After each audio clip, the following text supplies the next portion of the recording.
UK/Young Reporter competition. Download the BBC News app now and get the latest headlines as they happen. Personalise your app to learn more about the stories you care about and watch BBC News live wherever you are. Stay up to date, whatever you're up to. Download the BBC News app.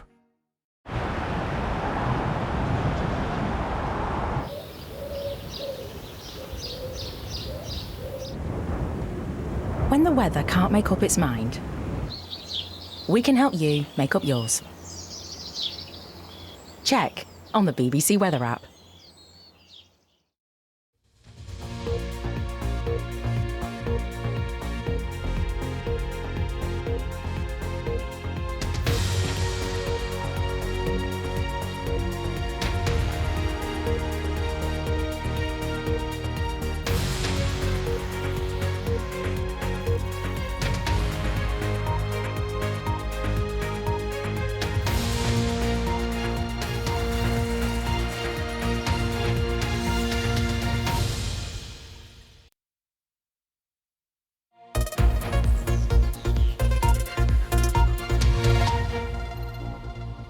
Hello, I'm Geeta Murthy. This is Outside Source. Family and friends gather in Memphis for the funeral of Tyree Nichols, the 29-year-old who died after being beaten by police officers during a traffic stop. We'll bring you live coverage, also on the programme. The UK sees the biggest day of industrial action in a decade, with hundreds of thousands of workers, including school teachers, going on strike. People are, scrimping on shopping, struggling with electricity bills, etc. Genuine worries that, can't be avoided. You can't just stop paying your bills. Pro-democracy activists in Myanmar hold a silent strike, marking 2 years since the military takeover there.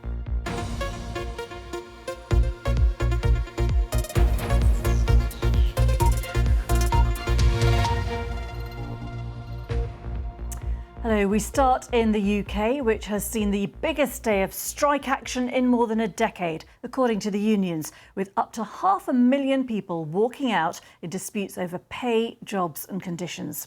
Well, among those striking are train drivers from the ASLEF union, impacting most train companies across England, bus drivers in London, about 100,000 civil servants from over 100 government departments, thousands of university staff from 150 universities across the UK, and teachers from the National Education Union. Well, these aerial images show demonstrators marching past the BBC's headquarters in London here. Our employment correspondent was with them nearby at Whitehall. In terms of the scale of this is the biggest strike for more than a decade. There's been some sort of talk about, could this be the general strike? It's not that. And there are unions who have decided not to strike today. This certainly could be a lot bigger. But what's interesting is that there are union leaders here today, like Mark Sawatka, who runs the Civil Service Union, promising more days like today, more coordinated action. They are being very noisy. They hope the Prime Minister can hear them. The question, of course, now is, how does the Prime Minister respond? Well, teachers are the largest group to take action on Wednesday. The National Education Union says 200,000 teachers took industrial action, causing a majority of state-funded schools in England to either close or partially close. I've been doing it 20 years now, and unfortunately you watch a lot of really good young teachers come and go because they can get the same money elsewhere without as much pressure.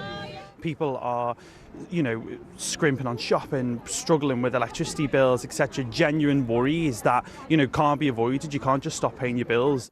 If anybody knows a teacher, they'll know that it's not just a 9-to-5 job. Every weekend, every evening, early mornings, it's a huge workload, but we do it for the love of the children. Well, let's take a closer look at why teachers are striking. At the heart of it is pay. Last year, the average classroom teacher in England and Wales was paid around £39,000 or $48,000 a year. In Scotland, it's £48,000. We've not been given comparable figures for Northern Ireland.